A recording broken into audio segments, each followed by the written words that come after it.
A Era de Ouro da ficção científica, o pânico nuclear e a era atômica, a natureza humana e a desconstrução de preconceitos, paranoia e o medo do desconhecido e mensagens sobre os perigos da guerra costumam estar presentes em diferentes universos da ficção científica. Mas existe uma obra que uniu todos esses elementos e muito mais, em uma mensagem atemporal e mais do que necessária. Um filme sobre o mais humano dos robôs, e que se tornou um grande clássico moderno, inspirador e emocionante.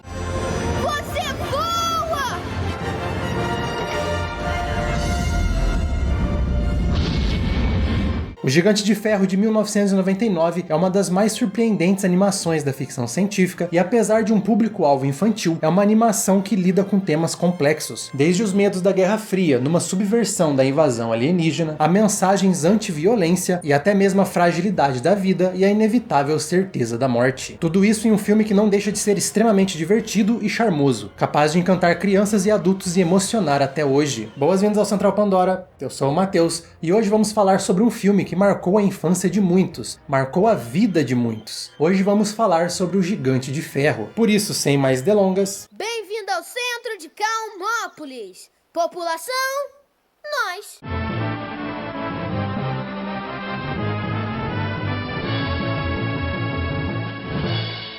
E lembrando que aqui no Central Pandora você encontra entretenimento de todas as galáxias. Por isso, se você quiser acompanhar a gente nessa viagem por todos os universos da ficção científica, não deixe de se inscrever aqui no canal e acompanhar os nossos vídeos. Apesar do filme ter sido lançado na virada do último milênio, a história por trás de Gigante de Ferro começa bem antes, mais especificamente em 1968, com o livro The Iron Man. Não é aquele. O livro escrito por Ted Hughes conta a história de um gigante de ferro que chega na Terra e aos poucos é descoberto pela população, e após ser confrontado pelo povo de uma cidadezinha, ele acaba ganhando a confiança de um garoto chamado Hogarth, e eventualmente de toda a cidade, que deixa ele ficar num ferro velho consumindo quanto metal ele quiser. Mas quando a Terra é invadida por um dragão sideral místico, vindo do cinturão de Orion e do tamanho da Austrália, ele precisa enfrentar essa criatura, que não era necessariamente má, mas que tinha sido atraída para a Terra por causa da tensão, das guerras e da natureza destrutiva da nossa espécie. Apesar dos muitos pontos que colocam essa história na ficção científica, The Iron Man é muito mais um conto de fadas, aproveitando de algumas alegorias para falar sobre o que na época estava muito em alta, a energia nuclear, e como ela é na verdade uma força neutra, podendo ser usada para o bem ou para o mal, e que depende da responsabilidade dos seres humanos para moldar esse uso. A história, ou conto de fadas, como você preferir, é sobre a humanidade descobrindo poderes incríveis, e o que fazemos com esses poderes depende apenas de nós. Que o ideal é lidarmos com essas grandes descobertas sempre com positividade e, de preferência, deixar a natureza agressiva da guerra fora de coisas tão grandiosas. Pode-se dizer que Ted Hughes tentou nos dizer de uma forma bem didática: com grandes poderes vem grandes responsabilidades. No fim das contas, essa é uma história anti-guerra, principalmente a nuclear, pensada para sua época, mas que é assustadoramente relevante até hoje. A história saiu da Europa e chegou nos Estados Unidos com o nome The Iron Giant, porque já tinha um Iron Man voando por lá.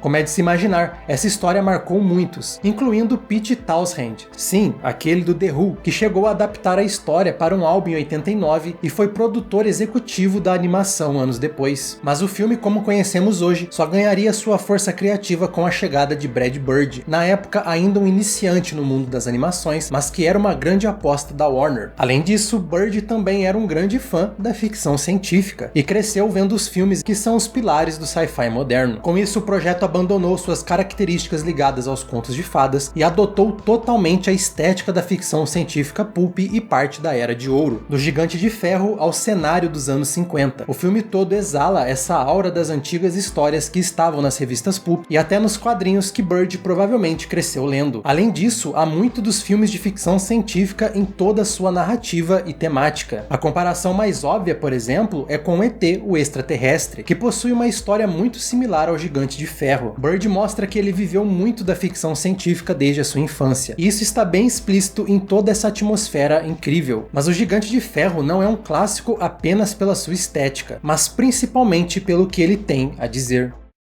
Matar é feio. As armas matam. Você não tem que ser uma arma. Você é o que você escolhe ser.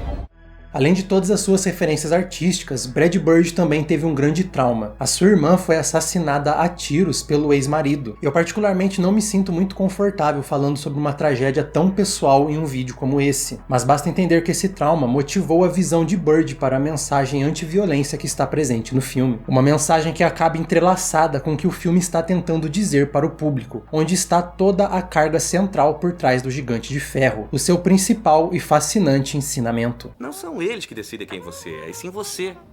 Você é o que você escolhe ser. O Gigante de Ferro acompanha uma trama similar a muitos filmes B de ficção científica, com a misteriosa chegada de algo aqui na Terra, algo que não demora muito para se mostrar assustador e gigantesco.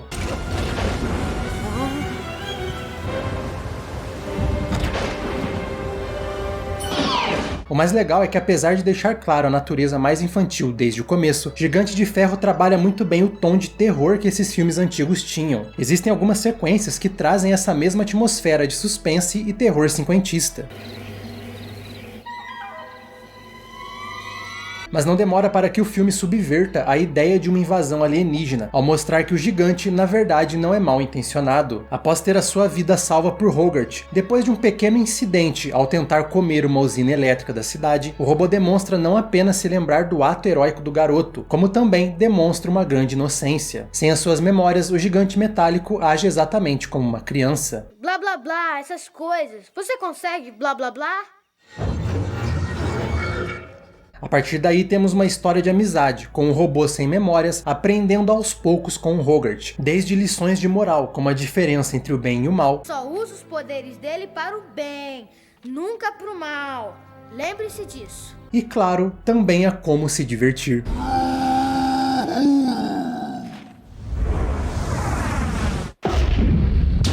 Isso nos leva àquelas semelhanças com ET, principalmente com ele tentando esconder o robô gigante das outras pessoas. Apesar de saber que o robô é bom, o garoto sabe que a população não seria capaz de compreender aquela criatura, e no auge da Guerra Fria, a primeira resposta a algo diferente será a violência. Como o filme bem coloca, as pessoas ficariam doidas, sabe, como...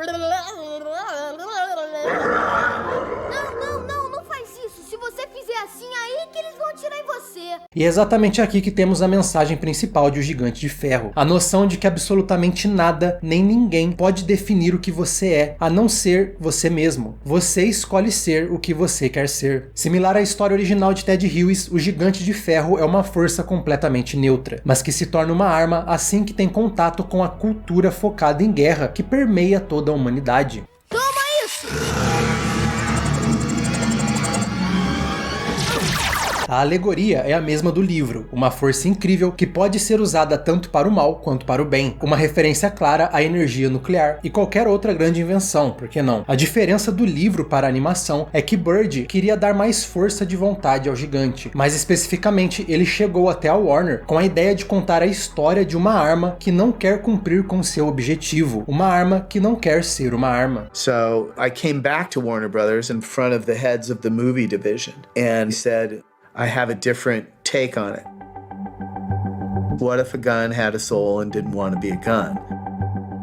Em meio à paranoia da Guerra Fria, ao encontrar com um desconhecido, a reação é de medo, de ter encontrado com um inimigo. Essa é a verdade imposta ao gigante. Ele é visto como uma arma e como uma grande ameaça. Mas essa não é só a verdade imposta a ele. Em uma de suas visões, o próprio gigante tem um vislumbre do seu real propósito, uma máquina de dominação, criada por alguma inteligência superior para a guerra. Esse é o propósito para qual o gigante foi criado. Mas ainda assim, o robô se recusa a ser uma arma e viver de violência, como foi desenhado para fazer, ou como as outras pessoas pensam que ele vai fazer. Não sou uma arma. Um dos grandes trunfos de O Gigante de Ferro é ter uma construção de personagens praticamente impecável, principalmente nos arcos individuais de cada um, onde toda evolução de personagem, ou então a falta dela, está diretamente ligada com a trama principal e com os temas do filme. Outro estudo incrível de personagem é o agente do FBI, Kent Mansley. Oi, e aí garoto. Kent Mansley. Eu trabalho pro governo. Mansley é o antagonista da história, estando sempre no pé do Hogarth e tentando descobrir a verdade sobre o gigante. O interessante é que Mansley não é um vilão apenas pela vilania. Na verdade, é possível argumentar que ele não estava necessariamente errado. Ele é um personagem moldado pela constante tensão da Guerra Fria, a paranoia que isso trazia e, claro, a ameaça constante do Holocausto Atômico. Mansley é mau, mas não pela sua natureza, e sim pelo seu ambiente, pelas suas próprias convicções. Diferente do Gigante de Ferro, que escolheu não ser definido pelo que achavam dele, ou pelo que ele foi criado para fazer, Mansley deixou-se definir pelo seu medo, pelas suas frustrações, pela sua paranoia e principalmente pelo seu preconceito. Acho esse homem de metal divertido, mas quem construiu ele? Os russos, chineses, marcianos, canadenses? Não importa! Eu só sei que não fomos nós e essa é uma razão suficiente para presumir o pior e explodi-lo para o além. Essa noção de lidar com toda a novidade com truculência, usar a violência como uma resposta direta ao medo do desconhecido e do estranho, é o verdadeiro antagonista de O Gigante de Ferro. Para cravar a sua mensagem com ainda mais força, o filme até foge de estereótipos comuns da ficção científica, como é o caso do general do exército que decide não atacar o gigante ao notar que ele não apresenta uma ameaça de verdade. Ele tenta entender o que estava acontecendo e não reage de forma cega. Ninguém é mau simplesmente por ser mau durante a trama. O antagonista apenas escolhe ser refém dos seus próprios medos e visão limitada baseada na paranoia. A grande ameaça é a ignorância de Mansley e a incapacidade de desafiar a sua própria visão do mundo, o que leva a resultados catastróficos. Hogarth para Nautilus. Responda, Nautilus. Aqui é o Nautilus, aguardando. Lance o míssil já! Por outro lado, o gigante demonstra o poder do seu verdadeiro eu, daquilo que ele escolheu ser, um verdadeiro herói. E é o que o filme pede de nós, espectador, nos tornarmos melhor, superarmos os preconceitos, nossos medos e até mesmo dor e o sofrimento, superar o luto, a solidão e as rejeições, e nunca deixar que nenhuma dessas experiências negativas nos defina. Você é quem você escolhe ser. É um filme que nos lembra que devemos garantir que apenas nós escolhemos o que queremos ser, decidir o nosso próprio destino e talvez, como o próprio Gigante de Ferro, um dia também podemos nos tornar um símbolo de esperança, tal como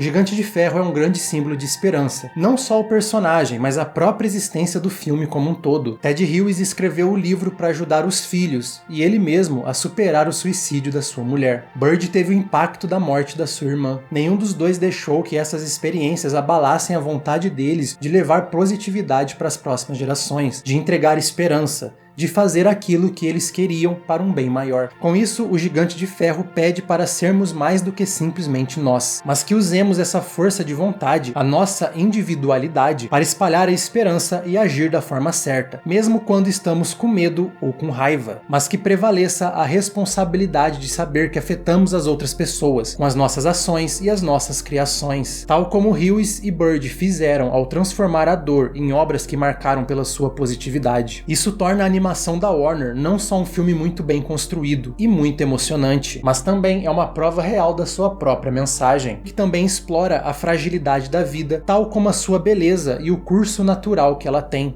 Eu sei que você se lamenta pelo cervo, mas não foi sua culpa. As coisas morrem, faz parte da vida. O Gigante de Ferro é uma obra-prima por conseguir equilibrar uma história divertida e bem infantil com temas complexos e emocionais, que podem impactar e marcar crianças de todas as idades e ainda ressoar entre os adultos que decidam revisitar essa verdadeira obra de arte da ficção científica.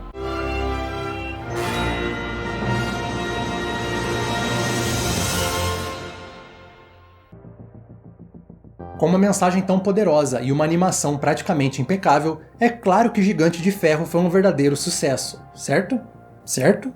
O filme teve um orçamento estimado entre 50 e 70 milhões de dólares, mas lucrou apenas 30, um grande fracasso de bilheteria. Parte da culpa desse fracasso foi o marketing da Warner, que não ligou muito para o filme, optando por promover as loucas aventuras de James West.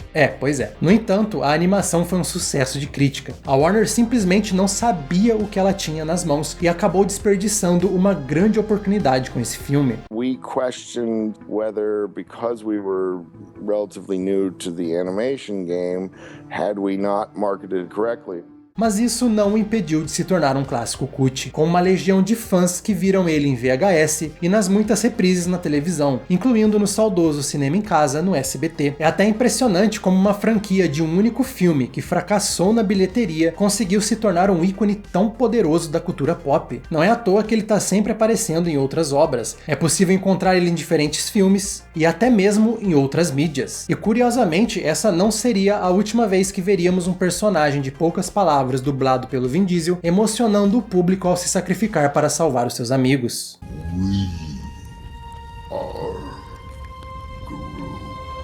Gigante de Ferro também tem um grande legado técnico, já que o robô foi feito em CGI, totalmente em 3D, e o resto do filme em 2D. Não foi a primeira vez que vimos essa junção, mas foi a primeira vez que isso foi bem feito. É até difícil conseguir notar a diferença entre as duas técnicas, algo que exigiu bastante inovação para a época e o desenvolvimento de programas especiais feitos pelo estúdio. A produção foi responsável por criar uma ponte entre o 3D e o 2D, e é uma técnica que vem sendo refinada e utilizada até hoje. Uma pena ele não ter tido o sucesso merecido em seu lançamento, mas hoje ele é um gigante da cultura pop. Trocadilho intencional. É reconfortante saber que existe uma história assim na ficção científica, principalmente voltada para o público infantil, um tipo de conteúdo que muitas vezes pode sofrer preconceito e ser levado menos a sério. Em um momento em que a cultura pop está saturada com a presença de super-heróis, muitas vezes com tramas vazias, o Gigante de Ferro é sem dúvidas uma história relacionada a esses mitos modernos, e é uma das mais sinceras imagens do que um herói precisa representar. É uma das experiências mais fantásticas da cultura pop e uma aventura verdadeiramente fascinante na ficção científica. Maravilhoso, surpreendente e emocionante, o Gigante de Ferro talvez tenha a mensagem mais importante de toda a cultura pop. Mas a sua construção, o seu coração, a sua história acaba trazendo uma fórmula que dificilmente vai ser replicada. Um resultado final que marcou muita gente e que merece o seu lugar na cultura pop, que merece o seu lugar entre as grandes obras da ficção científica e merece ser celebrado como tal. Como sempre, muito obrigado pela sua presença aqui nesse vídeo, espero que você tenha gostado de relembrar um clássico moderno como Gigante de Ferro e continuaremos trazendo o entretenimento de todas as galáxias nos próximos vídeos. Até lá, a gente se vê em outras galáxias.